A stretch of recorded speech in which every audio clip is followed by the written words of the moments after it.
Hello friends, ફરી એકવાર સ્વાગત છે તમારું ભૌતિક વિજ્ઞાનના વિડીયો લેક્ચરની અંદર. હું દવે ઈશાન આપ સૌનું હાર્દિક સ્વાગત કરું છું. આજે ખૂબ જ એક્સાઇટેડ દિવસ છે કારણ કે બહાર વરસાદ ચાલી રહ્યો છે. વરસાદમાં વાતાવરણ ઠંડુ હોય પણ ઠંડા વાતાવરણમાં માણસો ભજીયા ખાય, વડા ખાય, પણ આપણે અભ્યાસ આગળ વધારશું અને ગરમા ગરમ વિષય એવો ભૌતિક વિજ્ઞાન વિષયને આગળ વધારશું. લાસ્ટ વિડીયો લેક્ચરની અંદર આપણે સ્વાધ્યાયની તમામ થિયરીઓ, આ ચેપ્ટરની તમામ થિયરી ઉદાહરણના દાખલાઓ પૂરા કર્યા હતા. ત્યારે મેં તમને એમ કીધું હતું કે સ્વાધ્યાયના દાખલાઓ આપણે જોશું. સ્વાધ્યાયમાં 1.1, 1.2 ને 1.3 આપણે થઈ ચૂક્યા છે. 1.1, 1.2 ને 1.3 થઈ ગયા. 4 અને 5 આપણે થિયરીમાં ચર્ચા કરી ગયા. આપણે શરૂઆત કરશું સ્વાધ્યાયના દાખલાની 1.6 થી. 1.6 ની અંદર 4 બિંદુવત વિદ્યુત ભારો QA 2 microcoulomb, QB -5 microcoulomb, QC પાછું 2 માઇક્રોકુલમ અને QD એની વેલ્યુ છે 2 માઇક્રોકુલમ છે. એને 10 સેન્ટીમીટર બાજુવાળા ચોરસના શિરોબિંદુ ABCD ઉપર મૂકેલ છે. તો ચોરસના કેન્દ્ર ઉપર 1 માઇક્રોકુલમ વિદ્યુતભાર મૂકતા તેના ઉપર લાગતું બળ શોધો. બળ શોધવાનું છે. તો પહેલા આપણે એક ચોરસ વિચારીએ આવી રીતના.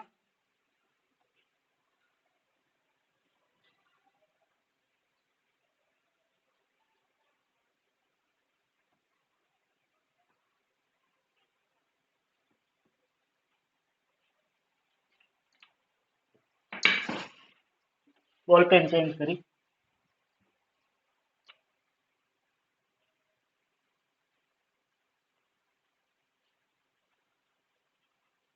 ચોરસ વિચારતા A, B, C અને D અનુક્રમે ચોરસની બાજુઓ છે. અહીંયા વિદ્યુતભાર QA, અહીંયા QB, અહીંયા QC અને અહીંયા QD વિદ્યુતભાર મૂકતા બધા ભેગા મળી અને ચોરસના જે મધ્ય કેન્દ્ર છે O, એના ઉપર એક માઇક્રોકુલમ જેટલો વિદ્યુતભાર Q0 મૂકતા. હવે અહીંયા એ વિદ્યુતભારની વેલ્યુ તમે અહીંયા જોઈ શકો રકમની અંદર. એ વિદ્યુતભાર QA બરાબર 2 માઇક્રોકુલમ અને QC 2 માઇક્રોકુલમ.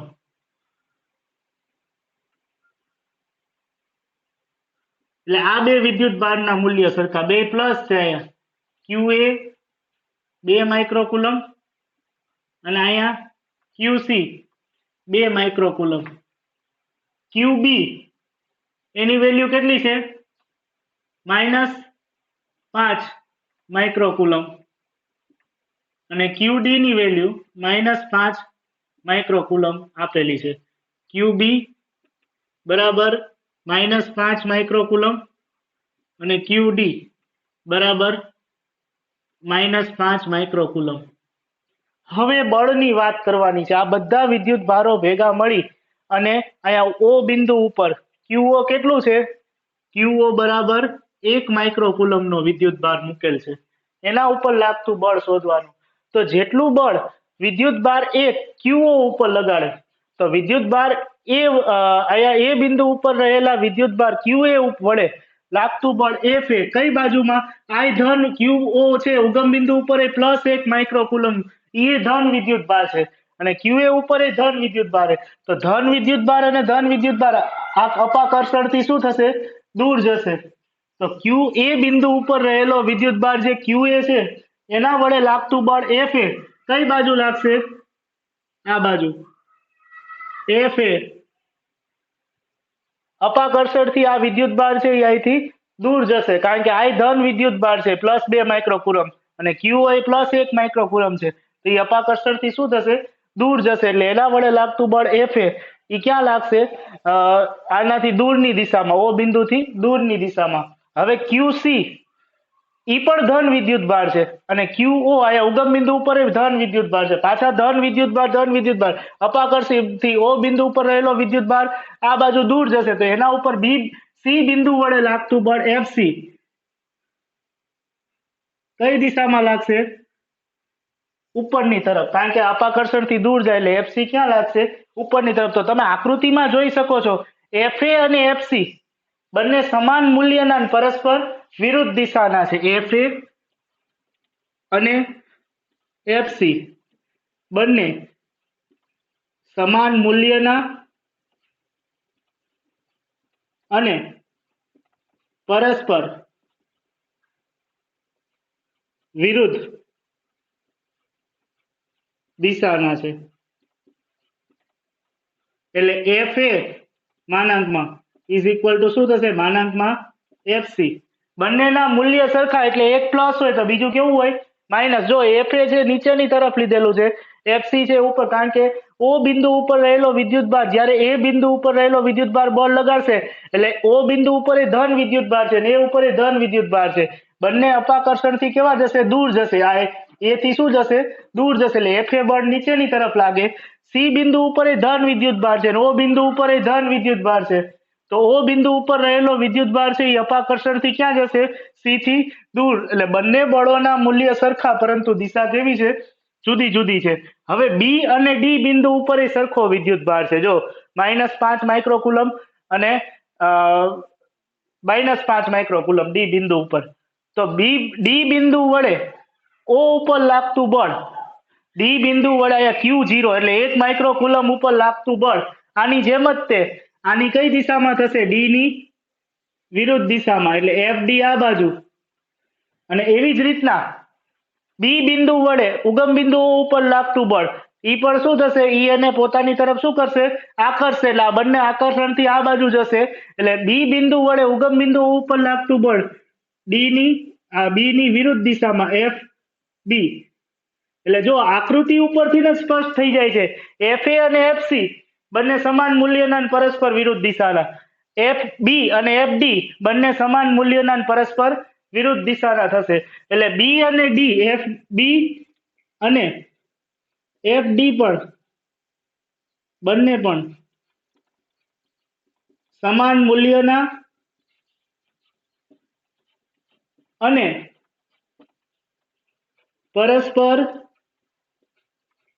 વિરુદ્ધ દિશામાં થશે. તેથી ઓ પર એટલે કે મધ્ય કેન્દ્ર ઓ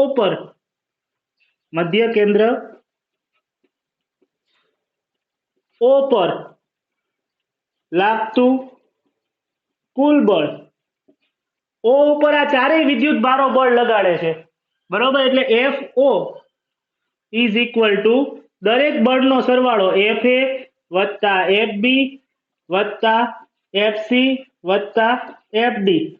પરંતુ અહીંયા આપણે ચર્ચા કરી ગયા એફ એ અને એફસી ના મૂલ્ય જેટલું મૂલ્ય એફ એ નું થશે એટલું જ એફસી નું થશે. પણ બંને એફ એ જો 5 ન્યૂટન હોય તો એફસી શું થાય? -5 ન્યૂટન. મૂલ્ય સરખા હશે પરંતુ દિશા કેવી હશે? અલગ અલગ. તો F A is equal to FC લો, બરાબર. તો અહીંયા આના ઉપરથી હું એમ કહી શકું F A is equal to -FC થશે. એટલે એકનું મૂલ્ય પ્લસ થશે તો એકનું મૂલ્ય શું થશે? એકનું મૂલ્ય પ્લસ થશે તો એકનું મૂલ્ય માઇનસ થશે, બરાબર. એવી જ રીતના એફ બી અને એફ ડી માનાંકમાં એફ બી બરાબર માનાંકમાં એફ ડી. તો એના ઉપરથી શું કહી શકાય? એફ બી જો એક પ્લસ થશે તો એફ ડી શું થશે? માઇનસ. કારણ કે બંને મૂલ્યો જો આકૃતિમાં જેટલું વિદ્યુત ભારો સરખા જ છે બી અને ડી ઉપર, એટલે જેટલું બળ બી બિંદુ ઉપર રહેલો વિદ્યુત ભાર ઓ ઉપર લગાડશે આકર્ષણથી આ દૂર ખસશે, બરોબર. તો આકર્ષણથી એફ બી છે એ આ બાજુ લાગશે ને એફ ડી છે એ પણ એના તરફ આકર્ષાશે. એટલે એફ ડી પણ આકર્ષણથી એના બળોના મૂલ્ય સરખા થશે એફ બી અને એફ ડી ના, પણ દિશા કેવી થશે? અલગ અલગ થશે. એટલે એફ બી બરાબર એફ ડી વિદ્યુત ભાર સરખા જ છે એટલે બળના મૂલ્ય કેવા થવાના? સરખા. એક પ્લસ હોય તો બીજું શું થાય? માઇનસ. એવી જ રીતના એ અને સી માટે એ જેટલું બળ લગાડશે એટલું જ બળ સી લગાડશે, પણ એકનું મૂલ્ય એફ એ વડે લાગતું બળ પ્લસ ને એફ સી વડે લાગતું બળ માઇનસ. એની કિંમત આમાં મૂકું. એફ એ બરાબર શું લેવાનું મારે? -એફસી અને બી ની જગ્યાએ શું લેવાનું? -FD plus FC plus FD.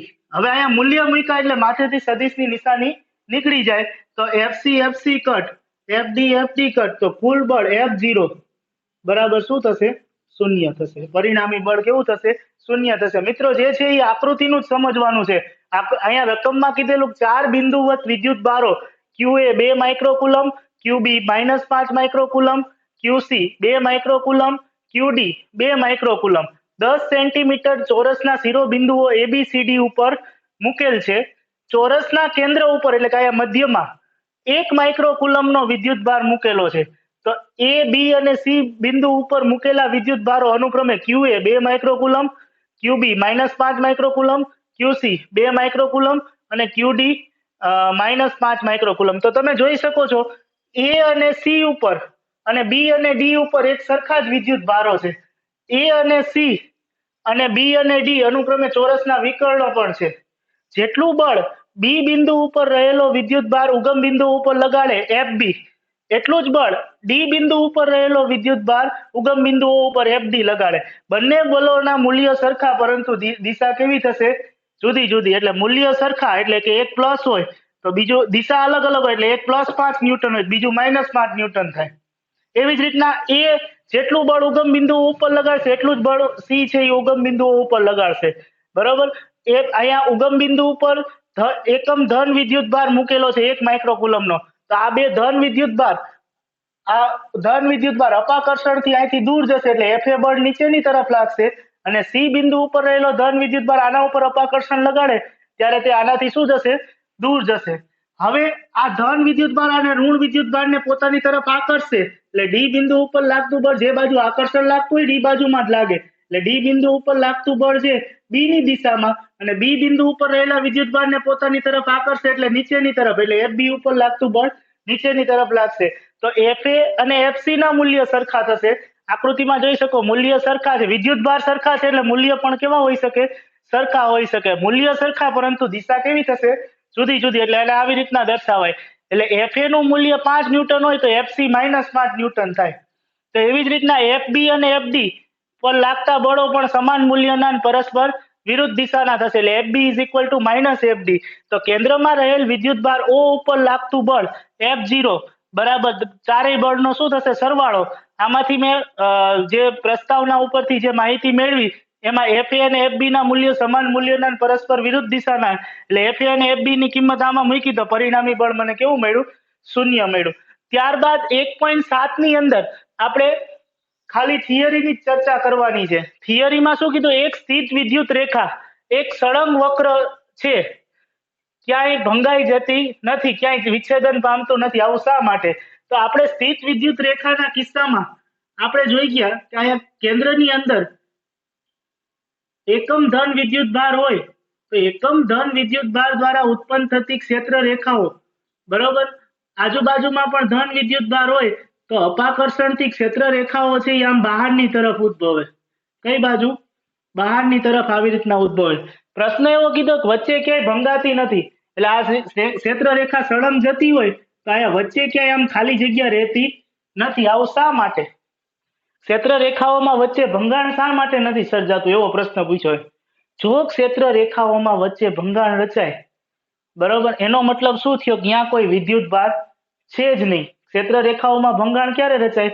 કે જ્યારે આજુબાજુના વિસ્તારમાં કોઈ એકમ ધન વિદ્યુત ભાર છે જ નહીં તો આ ક્ષેત્ર રેખાઓ ભંગાઈને પાછી કેમ ચાલુ થઈ?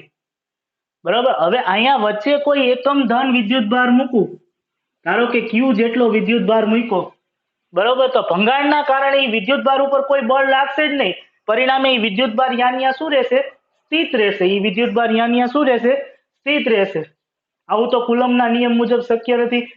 કુલમનો નિયમ શું કે સ્થિત વિદ્યુત ભારો દરેક સ્થિત વિદ્યુત ભારો ઉપર કુલમ્બિયન બળ લાગે છે. તો આપણે એના જવાબમાં લખશું કારણમાં, કારણ કે સ્થિત વિદ્યુત ભારના સંદર્ભમાં ક્ષેત્ર રેખાઓમાં ભંગાણ રચાતા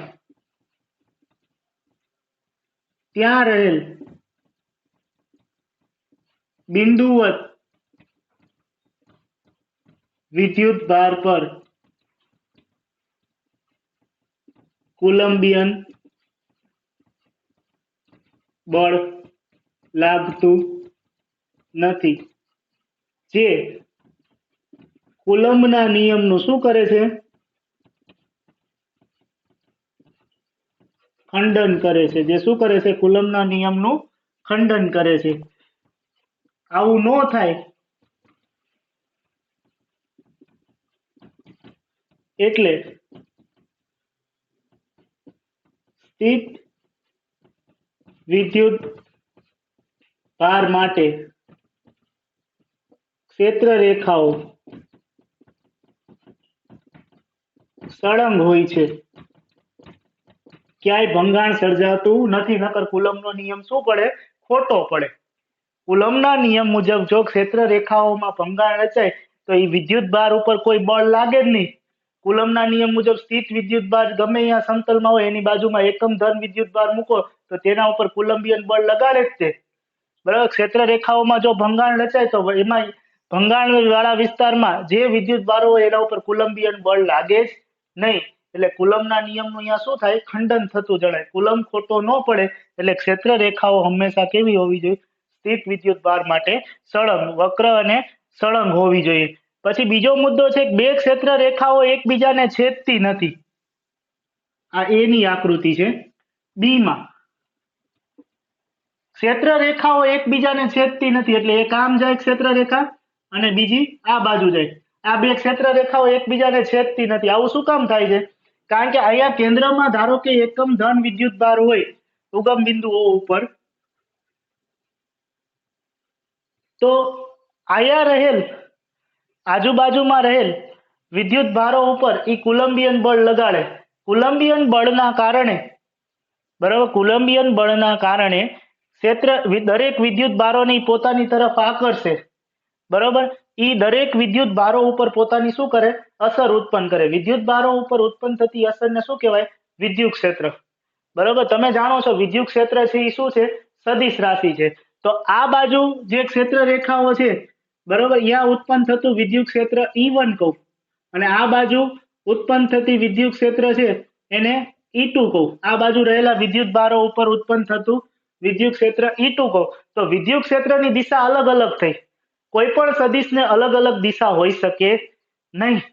માટે જો ક્ષેત્ર રેખાઓ એકબીજાને છેદતી જ નથી, બરાબર, જો છેદે, બરાબર, તો વિદ્યુત ક્ષેત્રની દિશા અલગ અલગ હોઈ શકે। વિદ્યુત ક્ષેત્ર છે એ શું છે?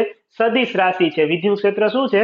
સદિશ રાશિ છે, તેને અલગ અલગ દિશા હોઈ શકે નહીં। વિદ્યુત ક્ષેત્ર એક જ દિશામાં રહે તે માટે ક્ષેત્ર રેખાઓ કોઈ દિવસ એકબીજાને છેદતી નથી અને બિંદુવત વિદ્યુત ભારના કિસ્સામાં ક્ષેત્ર રેખાઓ છે, બરોબર, ઈ તેની આસપાસના વિસ્તારમાં આપણે ક્ષેત્ર રેખાઓમાં જોઈ ગયા હતા બે બિંદુવત ધન વિદ્યુત ભાર હોય તો ધન થી ઋણ તરફ અને અંદરના વિસ્તારમાં ઋણ થી ધન તરફ નિયમિત વર્તુળાકાર માર્ગે ગોઠવાયેલી હોય અને વિદ્યુત ક્ષેત્ર છે તે વર્તુળના, તો વિદ્યુત ક્ષેત્ર છે એ વર્તુળના સ્પર્શકની દિશામાં હોય છે, બરોબર। અહીંયા તમે આકૃતિમાં જોઈ શકો છો કે અહીંયા ઉગમ બિંદુઓ ઉપર બે ક્ષેત્ર રેખાઓ એકબીજાને છેદે છે।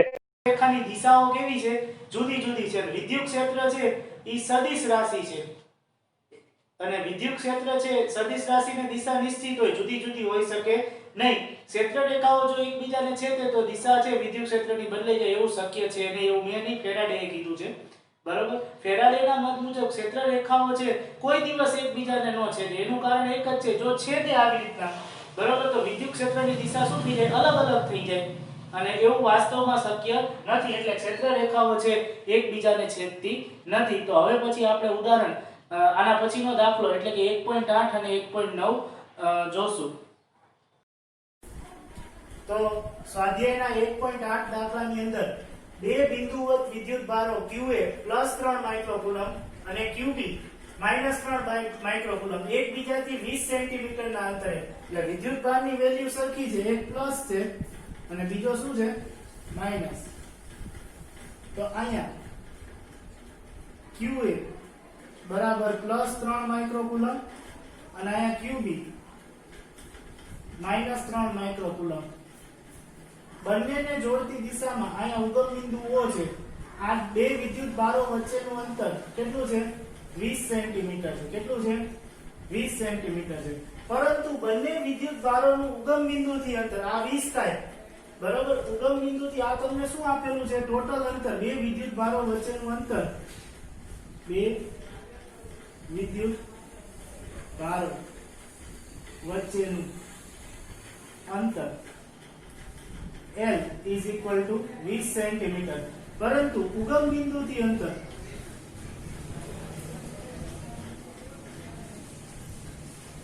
R is equal to શું થશે? R એટલે અહીં ઉગમ બિંદુથી A વિદ્યુતભારનું અંતર અને B નું અંતર, આને R કહેવાય.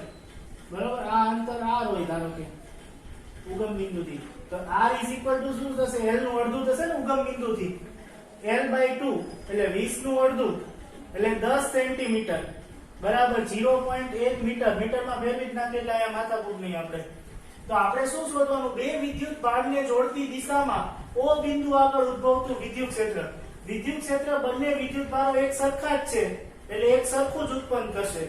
તો વિદ્યુત ક્ષેત્રનું સૂત્ર E, વિદ્યુત ક્ષેત્ર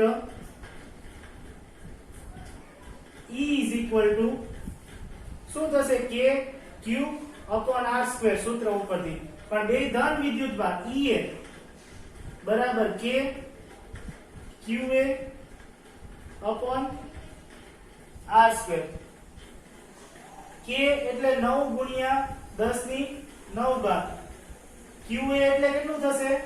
3 માઇક્રો કુલમ એટલે 3 ગુણ્યા 10 ની -6 ઘાત કુલમ છેદમાં R square. R square એટલે 0.1 એનો વર્ગ. આનું સાદુરૂપ આપો એટલે 2.7 ગુણ્યા 10 ની 6 ઘાત આવે.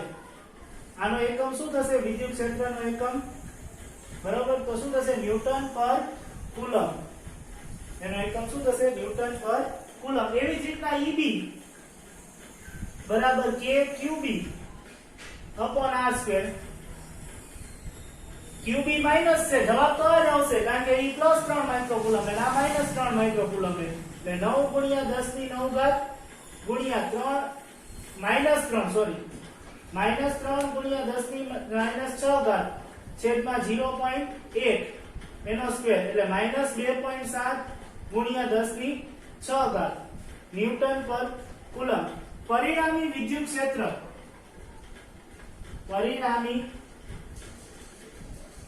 ક્ષેત્ર E is equal to આ બંનેના મૂલ્યનો સરવાળો EA પ્લસ EB બંનેના મૂલ્ય કીધા છે, માઈનસ નિશાની ધ્યાનમાં લેવાની થતી નથી એટલે 2.7 ગુણ્યા 10 ની 6 ઘાત પ્લસ -2.7 ગુણ્યા 10 ની 6 ઘાત. જો તો ખાસ ધ્યાન રાખજો સરવાળામાં ઘાતાંકનો સરવાળો ન થાય નકર અમુક 10 ની 12 ઘાત કરી નાખી એવા કલાકારો આપણે અહીંયા ભેગા થયા. બરાબર, એટલે E એ બંનેના મૂલ્યનો સરવાળો 27 નું 54 એટલે 5.4 આવે. 5.4 ગુણ્યા 10 ની 6 ઘાત ન્યૂટન પર કુલમ. આ પરિણામી વિદ્યુત ક્ષેત્ર થયું. બરાબર, હવે આ જે છે અહીંયા કેન્દ્રમાં 1.5 ગુણ્યા 10 ની -9 ઘાત. અહીંયા આપણે વિદ્યુત ભાર મૂકી Q0 બરાબર 1.5 ગુણ્યા 10 ની -9 ઘાત.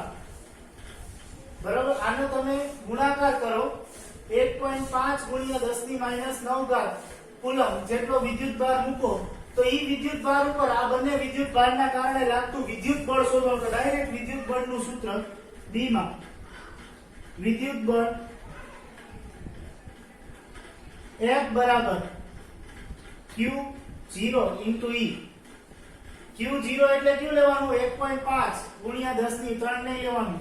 1.5 ગુણ્યા 10 ની -9 ઘાત અને એને ગુણ્યા 5.4 ગુણ્યા 10 ની 6 ઘાત ન્યૂટન. આની સાબિતી આપી મને તમે કોમેન્ટ બોક્સ ની અંદર કોમેન્ટ કરી શકો. આનો હવે સીધો ગુણાકાર જ છે, 10 ની -3 ઘાત થઈ જશે. બરોબર, તો 1.5 ગુણ્યા 5.4 કરવાનું એટલે સારું કેલ્ક્યુલેટ કરો તો અહીંયા જવાબ આવી જશે. બરોબર, શું જવાબ આવશે? 1.5 ને 5.4 નો ગુણાકાર અને 10 ની -9 ઘાત ને +6 એટલે -3 ઘાત વધશે. જે આવે જવાબ અહીંયા 10 ની -3 ઘાત વધશે. બરોબર, આ બેનો ગુણાકાર કરીને અહીંયા જવાબ લખી નાખવાનો. એટલા ન્યૂટન છે ઈ બળ તમને લાગશે. દાખલો કઈ નથી મિત્રો, જો દાખલાની અંદર બે વિદ્યુત ભાર અહીંયા ડાયપોલ જ છે. ધન વિદ્યુત ભાર અને ઋણ વિદ્યુત ભારના જોડકાને ડાયપોલ કહેવાય. એના બે વચ્ચેનું અંતર 20 સેન્ટીમીટર છે. વચ્ચે ઉગમની ડાયપોલમાં ખબર છે વચ્ચે ઉગમ બિંદુ O હોય બરોબર. તો ઉગમ બિંદુ O થી ધન અને ઋણ વિદ્યુત ભારનું અંતર કેટલું થાય? ઉગમ બિંદુઓ વચ્ચે હોય એટલે આ અંતર 20 નું અડધું સીધું થઈ જાય 10 સેન્ટીમીટર. મીટરમાં ફેરવી લેવાનું. વિદ્યુત ક્ષેત્ર શોધવાનું kq/r². k એટલે શું લેવા? kq પેલા qa માટે શોધવાનું, qb માટે શોધવાનું. બેનો સરવાળો કરી નાખવાનો. 0 નો લખતા હો, મૂલ્યનો સરવાળો થાય એટલે. પછી વિદ્યુત બળ પૂછ્યું તો કોના ઉપર આયા? વચ્ચે 1.5 × 10⁻9 કુલમ જેટલો વિદ્યુત ભાર મૂકો તો એના ઉપર લાગતું વિદ્યુત બળ કેટલું થાય? બરોબર. એનો આયા તમે ગણતરી કરીને q0 e ઉપરથી ગણતરી કરીને આયા સીધું જ તમે એની વેલ્યુ મૂકી શકો. ત્યારે 1.9 ની અંદર સ્વાધ્યાયનો જે 1.9 છે એમાં એક તંત્ર આખું વિચાર્યું છે. એમાં બે વિદ્યુત ભાર qa એટલે 2.5 × 10⁻7 કુલમ અને qb એટલા જ મૂલ્યનો, બરોબર. આ qa એટલા જ મૂલ્યનો એટલે બીજો જ વિદ્યુત ભાર એટલે b ઉપર એટલા જ મૂલ્યના બે બિંદુવત વિદ્યુત ભારો એટલે એક પ્લસ વિદ્યુત ભાર અને બીજો માઈનસ વિદ્યુત ભાર. એક q બરાબર 2.5 × 10⁻7 કુલમ લેવાનો અને qb -2.5 × 10⁻7 કુલમ લેવાનો. ઈ ઉગમ બિંદુથી 0 0 -15 -15 એટલે કયું? 0 0 એટલે એના x અને y યામ 0 0 છે, z યામ -15 છે અને બીજો z યામ +15 છે. એટલે ડાયપોલ છે ઈ z અક્ષ ઉપર છે. ડાયપોલ ક્યાં છે? z અક્ષ ઉપર. તો આપણે આકૃતિ પહેલા જોઈ લઈએ. અહીંયા ઉગમ બિંદુ છે, અહીંયા B બિંદુ છે. B બિંદુના યામ 0 0 +15 છે. અહીંયા એક વિદ્યુત ભાર QB છે.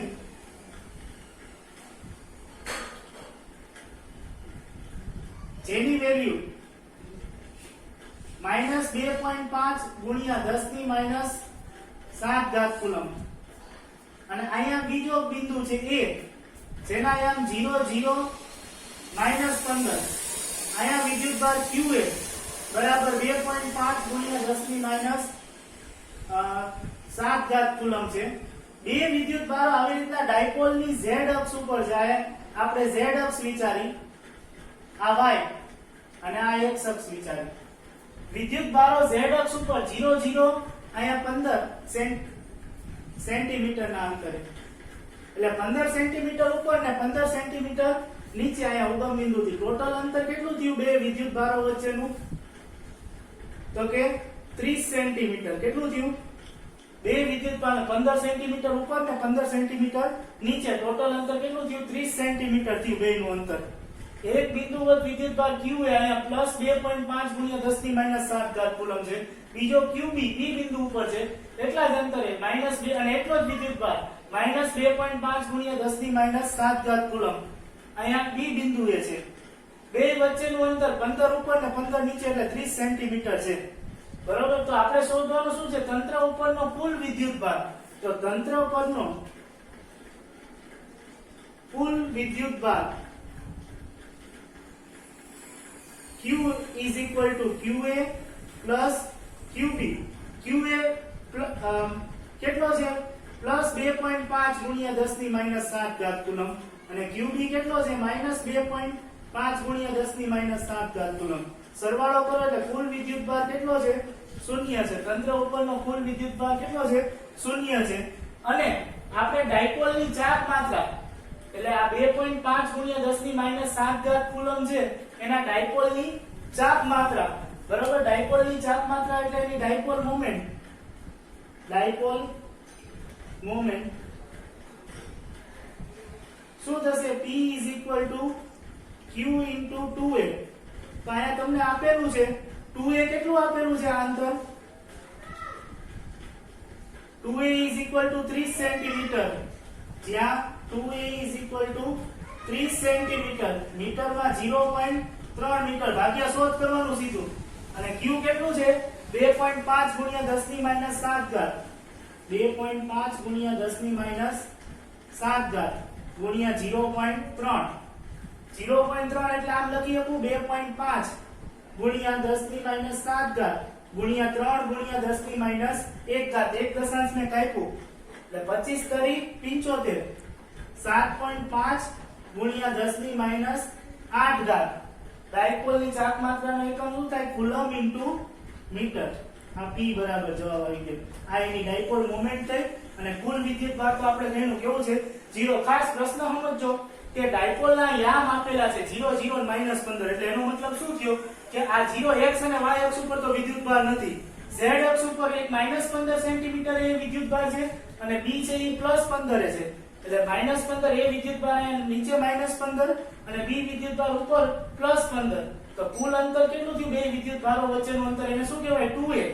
2a બરાબર કેટલું છે? 30 સેન્ટીમીટર. બરાબર ને? તો આપણે શું પૂછ્યું? ડાયપોલ પરનો કુલ વિદ્યુતભાર સમાન વિદ્યુતભાર છે એટલે સરવાળો 0 આવવાનો અને એની ડાયપોલ મોમેન્ટ p બરાબર q * 2a બરાબર શું આવવાનું? 7.5 × 10⁻8. આવા નાના દાખલા પણ 2 માર્કમાં પૂછી શકે. હજી આપણે એવા નાના દાખલાની ચર્ચા 1. કેટલામાં આવશે? 10 અને 11 ની અંદર આપણે કરશું. તો 1.10 સ્વાધ્યાયના 1.10 દાખલાની અંદર 4 × 10⁻7 કુલમ મીટર ડાયપોલ ચાક માત્રા ધરાવતો એક વિદ્યુત ડાયપોલને 30 અંશના ખૂણે મૂકેલ છે. એટલે સમાન વિદ્યુત ક્ષેત્રમાં આપણે થિયરીમાં ભણી ગયા હતા. આ કોઈ એક સમાન વિદ્યુત ક્ષેત્ર છે.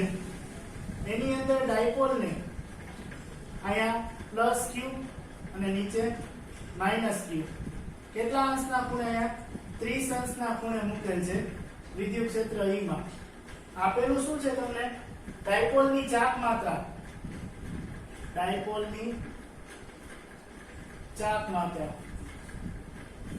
P બરાબર 4 × 10⁻7 કુલમ ઇન્ટુ મીટર. પછી સમાન વિદ્યુત ક્ષેત્રમાં કેટલા અંશના ખૂણે? 30 અંશના ખૂણે. બરાબર? કેટલા અંશના ખૂણે કીધેલું છે? 30 અંશના ખૂણે મૂકવામાં આવેલ છે. તો અહીંયા વિદ્યુત ક્ષેત્રનું મૂલ્ય E બરાબર રકમમાં આપેલું છે. વિદ્યુત ક્ષેત્ર E બરાબર 5 × 10⁴ ન્યૂટન પર કુલમ રકમમાં આપેલું છે. અમારે લખવાનું રહી ગયું છે. બરાબર? ડાયપોલની ચાક માત્રા ડાયપોલ મોમેન્ટ E આપેલું છે. બરાબર? તો આપણે શોધવાનું શું છે? આ ડાયપોલ ઉપર રાખતું ટોર્ક. ડાયપોલ પર લાગતું ટોર્ક બરાબર કેટલું થાય? તો ટોર્ક નો ડાયરેક્ટ સૂત્ર યાદ કરો. ટોર્ક બરાબર P × E.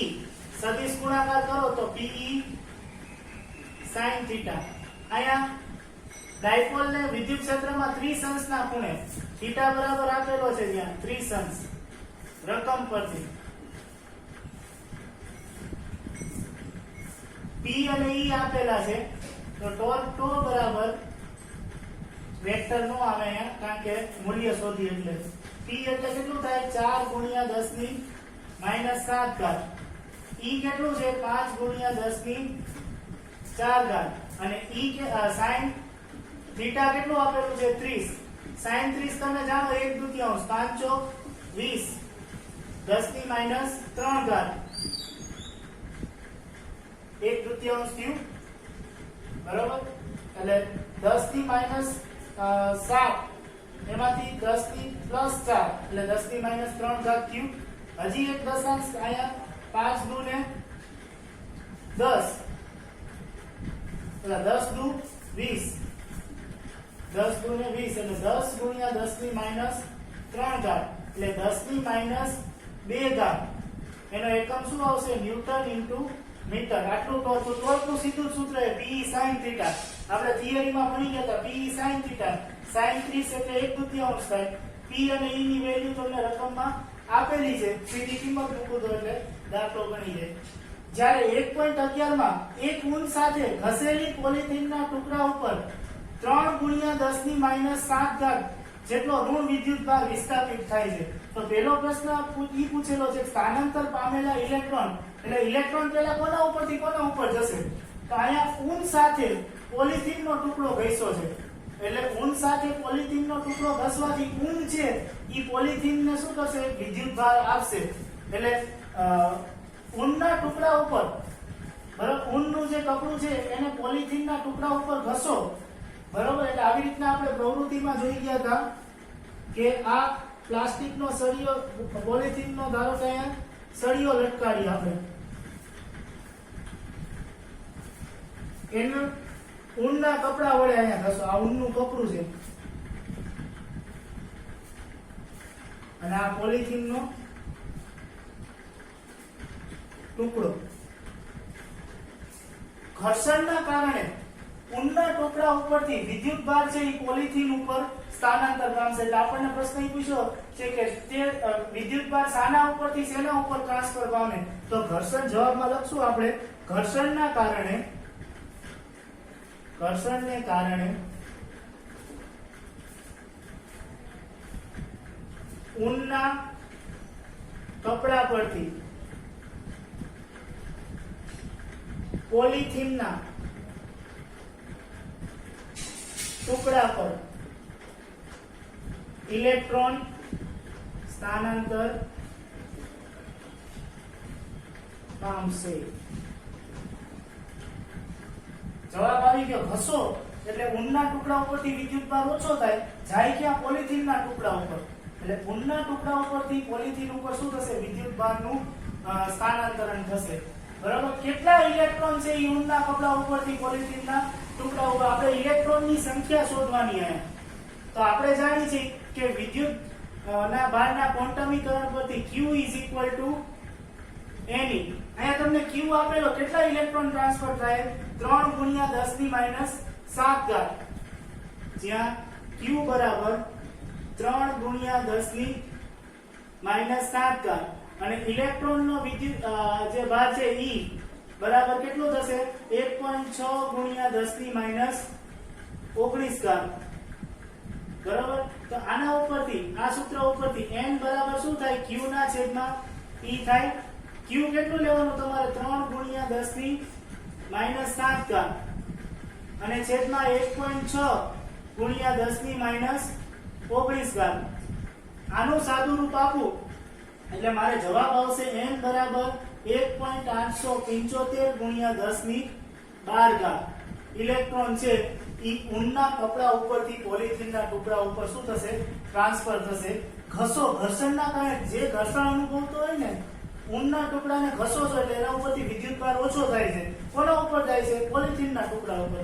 તો ઊનના ટુકડા ઉપરથી પોલિથીનના ટુકડા ઉપર ઇલેક્ટ્રોન શું થશે?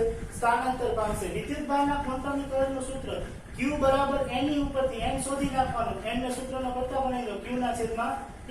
બીજો પ્રશ્ન એમ પૂછ્યો છે કે ઊનથી પોલિથીનના, જો બીજા પ્રશ્નમાં જવાબ આવી જાય કોના ઉપરથી કોના ઉપર ટ્રાન્સફર થાય, ઊનથી પોલિથીન તરફ સ્થાનાંતર પામતું દળ કેટલું હશે? પોલિથીન ઊનના કપડું તમે ઘસો, તમને ખબર છે એમાંથી ઊનના કપડામાંથી ઓલી ફૂમ નીકળે એટલે એનો દ્રવ્યનો જથ્થો શું થાય? એટલો ઘટાડો થાય. દ્રવ્યના જથ્થામાં શું થાય? એટલો ઘટાડો. દ્રવ્યના જથ્થાને શું કહેવાય? મોલ કહેવાય.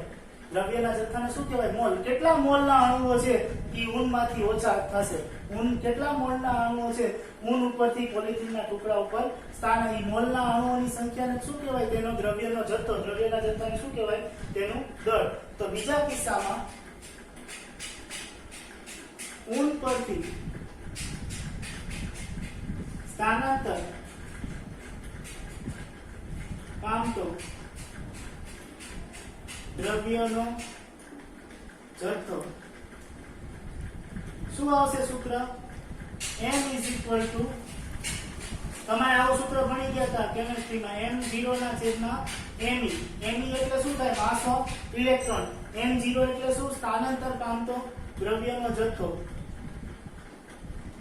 સ્થાનાંતર પામતો દ્રવ્યનો જથ્થો. અને me એટલે શું આવશે? ઇલેક્ટ્રોનનું દળ. તો આના ઉપરથી m0 બરાબર n × me લખી શકાય.